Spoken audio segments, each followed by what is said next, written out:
ஏகி சபை வழங்கும்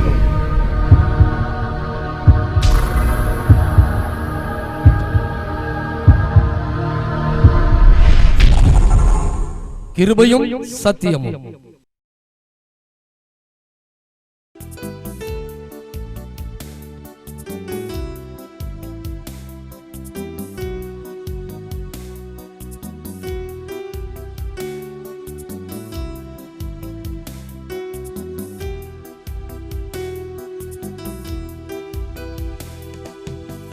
சீனில் தொங்கி குருதியும் சிந்தி ஒரு இயேசுநாதனின் கொல்கதாவில் சீனில் தொங்கி குருதியும் சிந்தி ஒரு இயேசுநாதனின் கொல்கதாவில்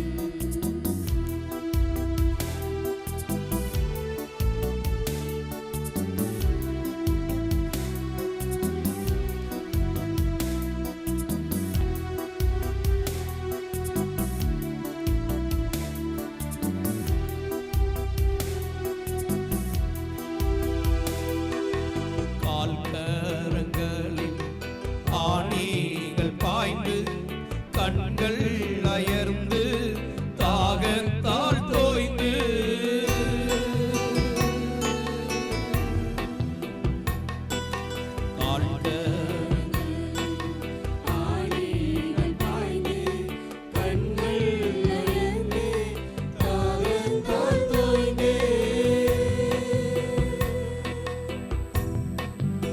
ஏனோ இத்தனை பாடுகள்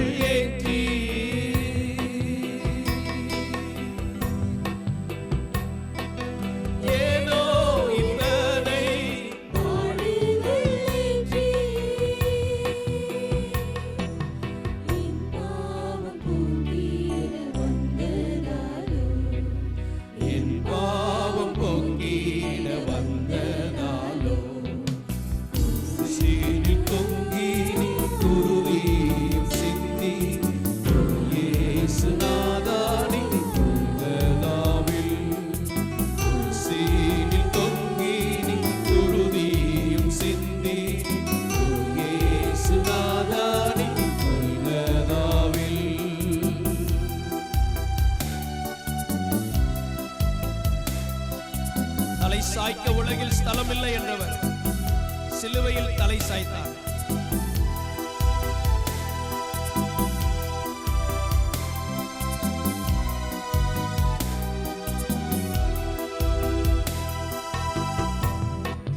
தலை சாய்க்க உலகில் ஸ்தலமில்லை என்று திருவாய் மலர்ந்த தேவகுமாரா தலை சாய்க்க உலகில் சத்தமாய் பாடி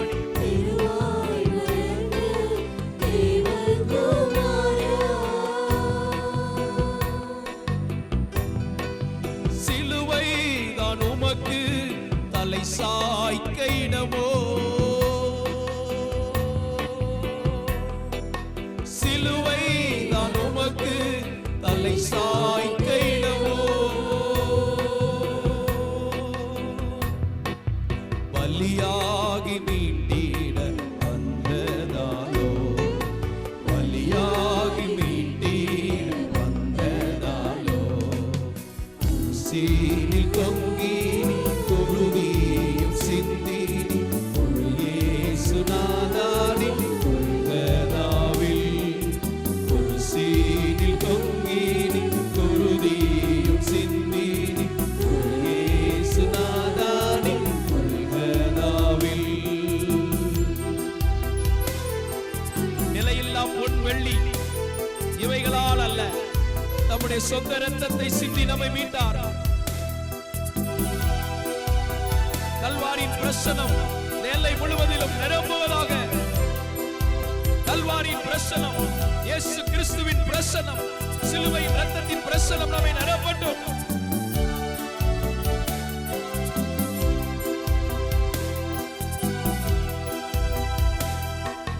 நிலையில் பொன் வெள்ளி இவையாவினாலல்ல விலையேற பெற்ற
இயேசு கிறிஸ்துவின் வல்லமை என்று நாம் பார்க்க போகிறோம். தேவனுடைய வல்லமையை புரிந்து கொள்ளுதல். தேவனுடைய வல்லமை எப்படிப்பட்டது, அது எப்படி நம்முடைய வாழ்க்கையில செயல்படுகிறது என்பதை நாம் புரிந்து கொள்ள வேண்டும். மத்தேயு 6 அதிகாரம் 13 வசனத்தை வாசிக்கும் போது, எங்களை சோதனைக்குட்பட பண்ணாமல் தீமை நின்று எங்களை ரட்சித்துக் கொள்ளும். ராஜ்யமும் வல்லமையும் மகிமையும் என்றென்றைக்கும் உம்முடையவைகளே, ஆமேன் என்பதே. ராஜ்யமும் வல்லமையும் மகிமையும் என்றென்றைக்கும் உம்முடையவைகளே, ஆமேன் என்பதே. வல்லமை, ராஜ்யம், ஆளுகை, மகிமை, அதில் உள்ள எல்லா மகிமை புகழ்ச்சி எல்லாம் அவருக்குரியது. வல்லமை கர்த்தருடையது. தேவன் ஒரு முறை விளம்பினார், 2 முறை கேட்டு இருக்கிறேன். வல்லமை கர்த்தருடையது என்பது தேவனுடைய வல்லமை. அவ்வளோ வல்லமையும் தேவனிடத்துல தான் வந்திருக்குது. அதனால வல்லமையை முதலாவது புரிந்து கொள்ளணும். வல்லமைக்கு சொந்தக்காரர் நம்முடைய தேவன். மத்தேயு 9 அதிகாரம் 28 வசனத்திலே, அவர் வீட்டிற்கு வந்த பின்பு அந்த குருடர் அவரிடத்தில் வந்தார்கள். இயேசு அவர்களை நோக்கி, இதை செய்ய எனக்கு வல்லமை உண்டென்று விசுவாசிக்கிறீர்களா என்று கேட்டார். அதற்கு அவர்கள், ஆம் விசுவாசிக்கிறோம் ஆண்டவரே என்றார்கள். ஆம் விசுவாசிக்கிறோம் ஆண்டவரே என்றார்கள். இங்க சொல்லப்பட்டிருக்குது, ஒரு குருடன் அங்க வந்து நிற்கிறான். இயேசு கேட்கிறார், இதை செய்ய எனக்கு வல்லமை உண்டென்று விசுவாசிக்கிறீங்களா? எதை? குருடனை சுகமாக்குற, குருடனுக்கு கண் பார்வை கொடுக்கிற, குருடனுக்கு ஒரு அற்புதத்தை செய்யக்கூடிய வல்லமை உண்டென்று விசுவாசிக்கிறீர்களா? உடனே ஆம் ஆண்டவரே. தொடர்ந்து வாசிக்கும் போது, அப்பொழுது அவர்களுடைய கண்களை அவர் தொட்டு உங்கள் விசுவாசத்தின்படி உங்களுக்கு ஆக கடவது என்றார். உங்க விசுவாசத்தின்படி உங்களுக்கு ஆக கடவது. நம்ம என்ன விசுவாசிக்கிறோமோ அப்படி நமக்கு நடக்கும். என்ன விசுவாசத்தோடு செயல்படுறீங்களோ அப்படி நடக்கும். கண்ணில் கை வைங்க. விசுவாசம் இருந்தால் மட்டும் செய்யுங்க. இயேசுவின் நாமத்தில், ஆண்டவரே, இந்த இடத்துல ஒரு குருடனை நீர் அற்புதம் செஞ்சீர். இப்பொழுதும் இந்த இடத்துல பார்வையில் உள்ள குறைவு, கிட்ட பார்வை குறைவு, தூர பார்வை குறைவு, இப்பொழுது இயேசுவின் நாமத்தில் அது நார்மலாய் மாறுவதாக. இப்பொழுது அது தேவனுடைய சிருஷ்டிப்பின் திட்டத்தின்படி அது சுகமாக்கப்படுவதாக. எல்லா கேட்ராக்ட் ப்ராப்ளம், இந்த வார்த்தையை டெலிவிஷனில் பார்க்குறவங்க வீடுகளுக்குள்ளேயும் இப்படிப்பட்ட பிரச்சனையில் உள்ளவர்களுக்கு உம்முடைய வல்லமையை நீர் அனுப்புவீராக. இப்பொழுது இன்றைக்கும் நீர் ஜீவிக்கிற தேவனாய் இருக்கிறபடினால் பார்வையில் இருக்கிற குறைவுகள் விலகுவதாக. பார்வை நரம்புகளில் இருக்கிற பிரச்சனைகள் சீர் செய்யப்படுவதாக. ஆண்டவரே, உம்முடைய வல்லமை அற்புதம் நடப்பதாக. ஆண்டவரே, பார்வையை தடை பண்ணுகிற, பார்வைக்கு பின்னால தடை பண்ணுகிற பொல்லாத ஆவியை இயேசுவின் நாமத்திலே நான் கடிந்து கொள்கிறேன். இயேசுவின் நாமத்திலே நான் கடிந்து கொள்கிறேன். இப்பொழுது உம்முடைய வல்லமை வெளிப்படுவதாக. இந்த இடத்தில் உம்முடைய வல்லமை நீர் அன்றைக்கு வெளிப்பட்ட இயேசு இப்பொழுது எங்கள் நடுவில் இருக்கிறதை நாங்கள் 100% விசுவாசித்து இந்த வேண்டுதலை செய்கிறோம். இப்பொழுது இப்பொழுது இப்பொழுது இப்பொழுது இப்பொழுது இப்பொழுது இப்பொழுது பார்வை உண்டாகட்டும், முழு பார்வை உண்டாகட்டும். பார்வை குறைவினால் வருகிற தலைவலிகள், ஒற்றை தலைவலிகள் இயேசுவின் நாமத்திலே படபடப்புகள் விலகி போ. அதற்கு பின்னால இருந்து செயல்படுகிற சத்துருவை நான் கடிந்து கொள்கிறேன் இயேசுவின் நாமத்தில். அதன் மேல் அதிகாரம் உள்ள இயேசுவின் நாமத்தில் அந்த வல்லமைகள் புறப்பட்டு போ. இவர்களை தொடவனுக்கு அதிகாரம் இல்லை என்று இயேசுவின் நாமத்தில் கட்டளை கொடுக்கிறேன். இயேசுவின் நாமத்தில் பிதாவே, ஆமென். அல்லேலூயா. விசுவாசத்தோடு இருக்கிறவங்க செக் பண்ணிட்டு சாட்சி சொல்லணும். அடுத்த வாரம் டிவி ஊழியத்தில் ஒரு அம்மா ஜெபம் பண்ணாங்க. ஃபோன் பண்ணி ஜெபம் பண்ணி முடிச்சுட்டு அவங்களுக்கு கோர்ட்டில் வேலை கிடச்சிருக்கு. அல்லேலூயா. சாட்சி சொன்னாங்க. இயேசு கிறிஸ்துவின் வல்லமை, பார்வை கொடுக்கிற வல்லமை. இயேசு கிறிஸ்துவின் வல்லமை எப்படிப்பட்டது? இயேசு ஒருத்தனுக்கு ஜெபம் பண்ணுறாரு, உடனே அடையலை, உடனே சோர்ந்து போகலை. அடுத்து திரும்ப என்ன செய்கிறாரு?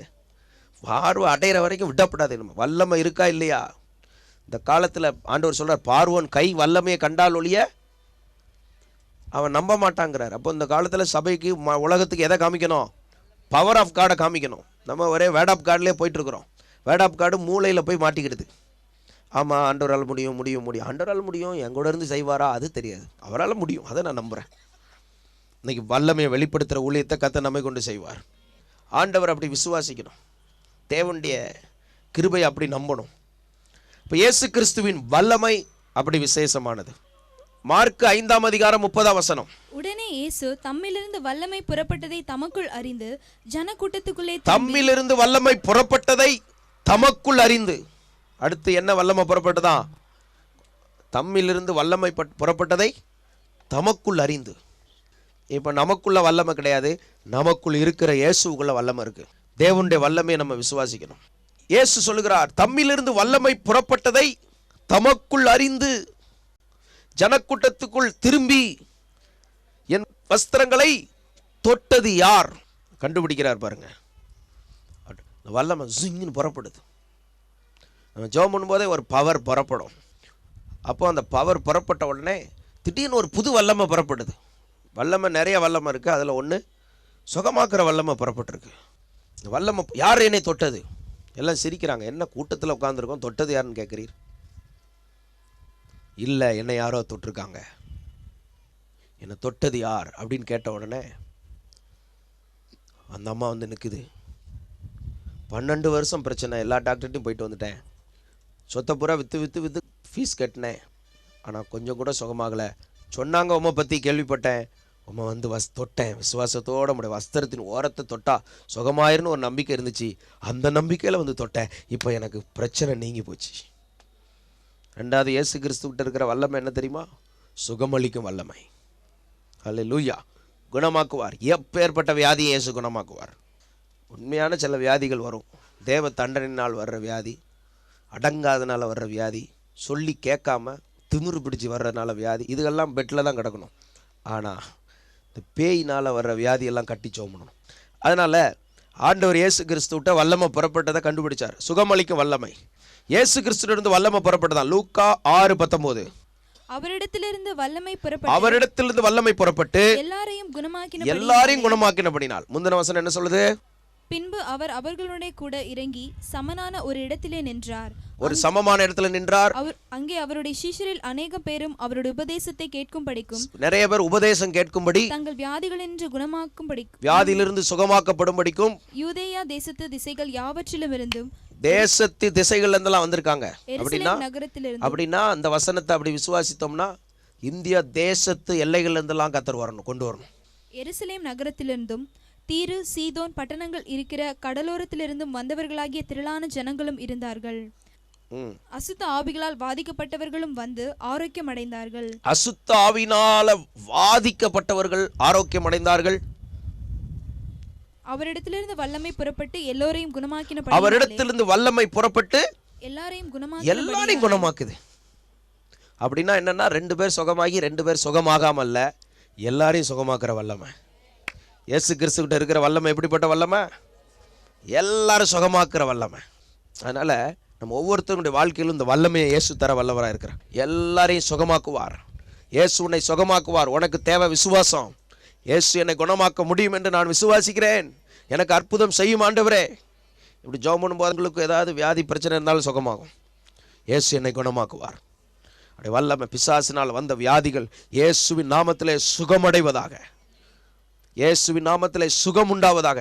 இந்த இடத்துல இந்த வார்த்தையை கேட்கிற என்னென்ன வியாதியோடு சுகவிடத்தோடு இருக்கிறார்களோ, இப்பொழுது கர்த்தருடைய வல்லமை அங்கு வந்து புறப்பட்டு சுகமாக்கட்டும், சுகமாக்கட்டும். இப்பொழுது சுகம் உண்டாகட்டும். ஆமென், ஸ்தோத்திரம். அடுத்தபடியாக அதோடு இணைந்த வசனம் லூக்கா 5:17. ஒரு நாள் அவர் உபதேசித்துக் கொண்டிருக்கிற போது கலிலேயா யூதேயா நாடுகளிலுள்ள சகல கிராமங்களிலும் எருசலேம் நகரத்திலுமிருந்து வந்த பரிசேயரும் நியாய சாஸ்திரிகளும் உட்கார்ந்திருந்தார்கள். அப்பொழுது பிணியாளிகளை குணமாக்கத்தக்கதாக கர்த்தருடைய வல்லமை விளங்கிற்று. இங்க சொல்லப்பட்டிருக்கு, சகல ஜனங்களையும், எல்லா இடத்துல இருந்து வந்துட்டாங்க. பிணியாளிகளை குணமாக்கத்தக்க கர்த்தருடைய வல்லமை விளம்பிற்று. சபையில் இப்படிதான் வல்லமை வெளிப்படணும். வல்லமை இல்லாத சோத்திரம் தூங்கு தூங்கு பாலானி இந்த மாதிரி இருக்கக்கூடாது. அப்படின்னா ஏசுநாதரே நீரும் தூங்கும், நாங்கள் உங்களை டிஸ்டர்ப் பண்ண மாட்டோம், நீரும் எங்களை என்ன செய்யக்கூடாது, சும்மா ஊழியம் செய்ய ஆத்மாதாயம் பண்ணி எங்களை நீரும் டிஸ்டர்ப் பண்ணக்கூடாது. நீரும் தூங்குவோம், நாமும் தூங்குவோம். நீர் கப்பலில் பின்னணியத்தில் தூங்குவோம், நாங்கள் முன்னாலே தூங்குறோம். அதனால தான் பார்த்தாரு எவனும் தூங்கக்கூடாதுன்னு சொல்லி. அப்படி வந்துச்சு பாருங்க பெரிய கொந்தளிப்பு. நம்மளை தூங்க விடாமல் இருக்க தான் கொந்தளிப்பு வருது. ஏதாவது சொல்லிட்டா தூங்கிடுவேன், என்ன சொன்னாலும் தூங்க மாட்டேன். விழித்திரு, விழிப்பாக இருக்கணும், ஆவியில் விழிப்பாக இருக்கணும். இயேசு கிறிஸ்துவின் வல்லமை, வல்லமை அவருடையது. குருடர்களுக்கு பார்வை கொடுக்கிற வல்லமை, வியாதிகளை சொஸ்தமாக்குகிற வல்லமை, எப்பேற்பட்ட வியாதியாக இருந்தாலும் சொஸ்தமாக்குகிற வல்லமை. இந்த ஆட்டு வாசலுக்கு பக்கம் பெதஸ்தா குளம் இருந்தது, அங்கே தான் பலி செலுத்துகிறாங்க. அந்த பலி செலுத்துறதெல்லாம் அந்த நதியெல்லாம் அங்கே தான் ஓடுது. அதனால தான் பெதஸ்தா குளத்தில் மட்டும் ஏன் அற்புதம் நடந்துச்சு. அப்போ அப்படி பலி செலுத்துறதுனால அந்த இடத்துல வல்லமை வந்துருச்சு. எங்கே பலி செலுத்தப்படுதோ அங்கே இயேசுவின் வல்லமை இருக்கும். நல்லா ஆராதித்து கர்த்தரை துதிக்கும் போது வல்லமை வரும். வல்லமை தர விரும்புகிறார் இயேசு. இந்த வல்லமையில் நிரம்பி வாழ கர்த்தர் கிருபை தருவாராக. ஸ்தோத்திரம். குமாரன் விடுதலையாக்குகிறார். அவருடைய வல்லமை நம்மளை விடுதலையாக்குது. அதெல்லாம் நான் மாற மாட்டேன், இப்படி தான் இருப்பேன்னா ஆண்டவர் வைக்க மாட்டார். ஆண்டவர் சொல்லி சொல்லி பார்ப்பார். கேட்கலன்னா அப்புறம் ஸ்தோத்திரம் வெக்கேட் யுவர் செல்ஃப்னா முடிஞ்சு போச்சு. மனம் திரும்பு. கர்த்தர் ஆசீர்வதிக்க வல்லவராக இருக்கிறார். ஆண்டவருக்கு மகிமை. அடுத்தபடியாக லூக்கா 4:36 வாசிக்கும் போது, எல்லாரும் ஆச்சரியப்பட்டு இது என்ன வார்த்தையோ அதிகாரத்தோடும் இது என்ன வார்த்தையோ அதிகாரத்தோடும் வல்லமையோடும் அசுத்த ஆவிகளுக்கும் கட்டளையிடுகிறார், அசுத்த ஆவிகளுக்கும் கட்டளையிடுகிறார். அவைகள் புறப்பட்டு போகிறதே என்று ஒருவரோடொருவர் பேசிக்கொண்டார்கள். அவைகள் புறப்பட்டு போகிறதே என்று ஒருவரோடு ஒருவர் என்ன செஞ்சார்களாம்? பேசிக்கொண்டு. அசுத்தாவிகளுக்கு கட்டளை. இது என்ன வார்த்தை? இப்போ இயேசு கிறிஸ்துடைய வார்த்தையில் வல்லமை. இன்னைக்கு உங்களை பார்த்து பிழைத்திரு அப்படின்னா அது வல்லமை வந்துடும். சித்தம் உண்டு சுத்தமாகு வல்லமை வந்துடும். திடன்கொள் சிறு பண்ணை எழுந்துரு வார்த்தை சொன்னால் வல்லமை வந்துடும். இருக்கிற வல்லமையை உட்காந்து ஃபோனில் பேசி லீக் ஆகிடக்கூடாது. ட்ரை பண்ணி பார்த்துருப்பீங்க ஏற்கனவே. ஒரு காலத்தில் நிறைய பேசி பார்த்தோம், பவர் குறைஞ்சிருக்கும். ரைட், அப்போ இதில் பவர் குறையுதுன்னு தெரிஞ்சிருச்சுல, இனிமேல் என்ன பண்ணக்கூடாது? ஆகா இதில் பவர் குறையுது, அதனால் இதை சரிப்படுத்து. சிலர் ஒரே டவுன் பஸ் மாதிரி சுற்றிக்கிட்டே இருப்பாங்க. இங்கே வந்து பார்த்தா பவரே இருக்காது. அப்போ சுற்றுறதை நிறுத்து, உட்காரு, மந்தையின் காலடியை பின்தொடரு. சிலர் சோத்திரம் தூங்கிக்கிட்டே இருந்து பவர் போயிடும். எப்போ பார்த்தாலும் கடந்து உறங்குவதும் இல்லை, தூங்குவதும் இல்லை. நம்ம வாழ்க்கையில் பவரை ரிசீவ் பண்ணி வச்சுக்கணும். நல்ல வல்லமே சேவ் பண்ணணும். வாலிபர்கள் நல்லா ஜோம் பண்ணி ஸ்தோத்திரம் பண்ணி ஜோம் பண்ணி கண்ணை உருட்டாமல் நல்ல பவரெல்லாம் சேவ் பண்ணி வச்சிங்கன்னு வைங்க, உங்கள் வாழ்க்கையெல்லாம் மேட்டூர் டேம் நிறைஞ்ச மாதிரி இருக்கும். எங்கேயாவது ஒரு பிரச்சனை வந்தால் போதும், ஒரு வாய்க்காலை திறந்து விட்டால் போதும், அது போய் சத்துரு அடிச்சுட்டு வந்துடும். பெரிய பிரச்சனை வரும்போது மடக்க திறந்துட்டா போதும். நம்ம ஒவ்வொருத்தரும் வல்லமே நிறைய பாதுகாக்கணும். காலையில் எந்திரிச்சு சார்ஜ் போட்டுடணும். நம்ம வந்து குறைஞ்சபட்சம் இயேசு சொன்னபடி 1 ஹவராது சார்ஜ் போடணும். காலையிலே எந்திரிச்சு சோத்திரம் சோத்திரம் சோத்திரம். இயேசு கிறிஸ்துவோட வார்த்தையில் வல்லமை. அதாவது அந்த யுத்த குதிரையில் தொண்டையில் குமுறலை வைத்தாராம். ஒரு ஊழியக்காரனுக்கு தொண்டையில் இருக்கணுமா அபிஷேகம். இயேசுவின் நாமத்தில் கர்த்தர் உங்களை ஆசீர்வதிப்பார், இயேசு உனக்கு நன்மை செய்வார். அதுக்காக ஜெபம் பண்ணணும். எங்கே இருக்கணும்? தொண்டையில் அபிஷேகம். அதனால் நம்ம சொல்கிற வார்த்தையில் வல்லமை இருக்குது. காலமே தேவனை தேடணும், அவர் கிருபை தருவார். அம்மாமார்கள்லாம் தூங்கி வலிச்சிங்கன்னா சந்ததி போயிடும்.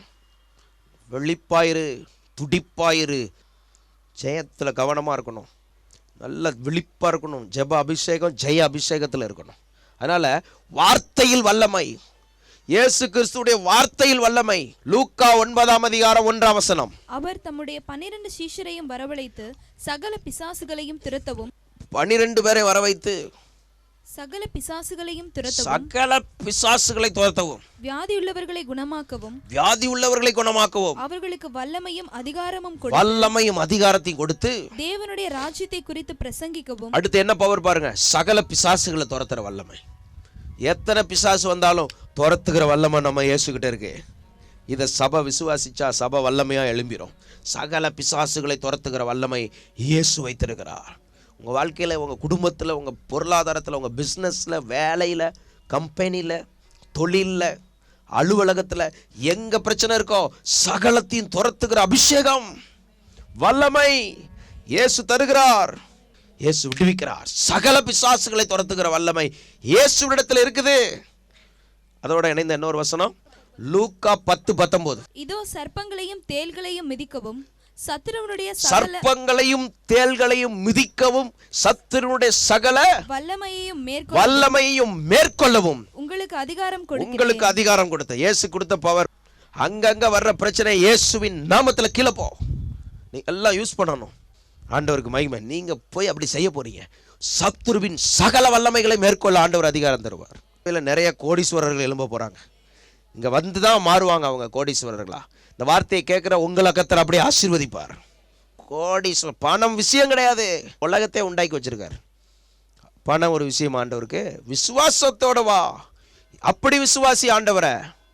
இயேசு கிறிஸ்துவினது என்ன புறப்படுது? வல்லமை புறப்படுது. என்ன வல்லமை? சத்துருவின் சகல வல்லமைகளை மேற்கொள்ள வல்லமை. சர்ப்பம் மாதிரி வந்தாலும் சரி, தேல் மாதிரி வந்தாலும் சரி, நரி போல வந்தாலும் சரி, மிருகம் போல வந்தாலும் சரி, சோத்திரம் கழுகை போல சத்துரு வந்தாலும் சரி, வெள்ளம் போல வந்தாலும் சரி, கோலியாத் மாதிரி வந்தாலும் சரி, தாகோன் மாதிரி வந்தாலும் சரி, ஆமான் மாதிரி வந்தாலும் சரி, அவனை மேற்கொள்ளுகிற வல்லமையை கர்த்தர் நமக்கு தருகிறார். லூக்கா 12:5 நீங்கள் இன்னாருக்கு பயப்பட வேண்டும் என்று உங்களுக்கு காண்பிக்கிறேன். கொலை செய்த பின்பு நரகத்திலே தள்ள வல்லமை உள்ளவருக்கு பயப்படுங்கள். இங்க சொல்லிருக்கு, நீ மனுஷனுக்கு பயப்படாத. மனுஷன் மிஞ்சி போனவனே கொலை தான் செய்ய முடியும். ஆனா கடவுள் ஒருத்தனை நரகத்துல தள்ள வல்லவர். அவர்கிட்ட இருக்கிற வல்லமை, இயேசு கிறிஸ்துவின் வல்லமை சாதாரணமா நினைக்க கூடாது. ஒருத்தனை நரகத்துல தள்ள வல்லமை இருக்கு, ஒருத்தனை பரலோகத்துல கொண்டு போக வல்லமை இருக்கு. இன்னைக்கு இயேசு சிலுவையில மரித்தார், உன் பாவத்தை ஏற்றுக்கொண்டார், உனக்காக ஜீவனை கொடுத்தார். அவர் திரும்ப வரப்போகிறார். அன்றைக்கு அவர் கிருபையை பார்க்க முடியாது. இன்னைக்கு இரக்கம் உள்ளவர். வருத்தப்பட்டு பாரம் சுமக்கிறவர்களை நீங்கள் எல்லாரும் என்னிடத்தில் வாருங்கள், நான் உங்களுக்கு இளைப்பாறுதலை தருவேன் என்று அவர் அன்பா அழைக்கிறார். ஆனா அன்னைக்கு பிந்தி ஆண்டவர் வரும்போது அவர் நியாயம் தீர்க்கிறவராய் வருவார். அவரை ஏற்றுக்கொள்ளாத பாவிகளையும் துன்மார்க்கரையும், பயப்படுகிறவர்கள், அருவருப்பானவர்கள், கொலைபாதகர், விபச்சாரக்காரர், சூனியக்காரர், விக்கிரக ஆராதனைக்காரர், பொய்யர் அனைவரும் 2ஆம் மரணமாகி அக்னியும் கந்தகம் என்ற கடலிலே பங்கடைவார்கள் என்று வேதம் சொல்லுகிறது. எனவே இந்த சூழ்நிலையின்படி நரகத்தில் தள்ள வல்லவர் இயேசு. இன்னைக்கு இப்படிப்பட்ட வல்லமெல்லாம் அவர்கிட்ட இருக்குல்ல. கடைசியா ஒரு வல்லம் இருக்கு. ஒருத்தன் ஆத்துமாவன் நரகம் என்பது எண்ட்லெஸ் லைஃப், நித்திய நிந்தை, முடிவில்லாத அழிவுள்ள வாழ்க்கை, அந்த நரகத்தில் தள்ள வல்லவர். இன்னைக்கு அப்படிப்பட்ட வாய்ப்பு நமக்கு வரக்கூடாது. நம்ம வாழ்க்கையில் கர்த்தருக்கு பிரியமா வாழ கர்த்தர் கிருபை செய்வாராக. இந்த அபிஷேகத்தை கர்த்தர் தருவாராக. தேவனுடைய வல்லமையை புரிந்து வாழ கர்த்தர் கிருபை தருவார். நாம் ஜெபம் செய்வோம். எல்லாரும் கர்த்தரை நோக்கி பார்ப்போம். இயேசுவின் நாமத்தில் ஒவ்வொருவருக்கும் இந்த வார்த்தை பேலன்ஸ் செய்வதாக, இந்த வல்லமை வெளிப்படுவதாக. பரிசுத்த பிதாவே, இந்த வார்த்தைகளை கேட்ட ஒவ்வொருவரையும் ஆசீர்வதியும். ஒவ்வொருடைய வாழ்க்கைக்குள்ளும் உங்களுடைய வல்லமை கடந்து வருவதாக, உங்களுடைய வல்லமை வெளிப்படுவதாக. தனிப்பட்ட வாழ்க்கையில் இருக்கிற வியாதிகள், பலவீனங்கள் இயேசுவின் நாமத்தின் வல்லமையினால் விலகுவதாக. இயேசுவின் நாமத்தினால் எல்லா பிசாசின் வல்லமைகளும் இயேசுவின் நாமத்திலே துரத்தப்படுவதாக. இயேசுவின் நாமத்தில் உம்முடைய வார்த்தையின் வல்லமை ஜனங்களை விடுவிப்பதாக. உம்மிடத்தில் இருக்கிற வல்லமையின்படி ஆண்டவரே, இந்த வார்த்தைகளை கேட்ட ஒவ்வொருவருக்கும் இந்த விடுதலை கடந்து போவதாக, ஆசீர்வாதம் கடந்து போவதாக, நிறைவான நன்மை உண்டாவதாக. வேதனை, துக்கங்கள், பாரங்கள், சோகங்கள், தோல்விகள் மாறட்டும் இயேசுவின் நாமத்தில். எல்லாரையும் ஆசீர்வதிக்கிறோம். உமக்கே மகிமை உண்டாகட்டும். நீரே மகிமைப்படும் இயேசுவின் நாமத்தில் பிதாவே, ஆமென். எங்கள் முகவரி ராக் சிட்டி ஏஜி சபை, ஹோட்டல் மாயாஸ், சத்திரம் பேருந்து நிலையம் அருகில், திருச்சி 2. ராக் சிட்டி ஏஜி சபையின் ஞாயிறு ஆராதனைகள். ஞாயிறு தோறும் காலை 5:30 மணிக்கு முதல் ஆராதனையும், காலை 8 மணிக்கு 2ஆம் ஆராதனையும், காலை 10:30 மணிக்கு 3ஆம் ஆராதனையும் நடைபெறுகிறது. ராக் சிட்டி ஏஜி சபையில் நடைபெறும் ஆராதனைகளில் நீங்கள் உங்கள் குடும்பத்தார் மற்றும் நண்பர்களுடன் கலந்து கொண்டு தேவனுடைய ஆசீர்வாதத்தை பெற்றுக்கொள்ள உங்களை அன்புடன் அழைக்கின்றோம். உங்கள் ஜெப உதவி மற்றும் ஆவிக்குரிய ஆலோசனைகளுக்கு எங்களோடு தொடர்பு கொள்ள எங்கள் தொலைபேசி எண்கள் 9916607364, மேலும் 9444848615 மற்றும் 65905880.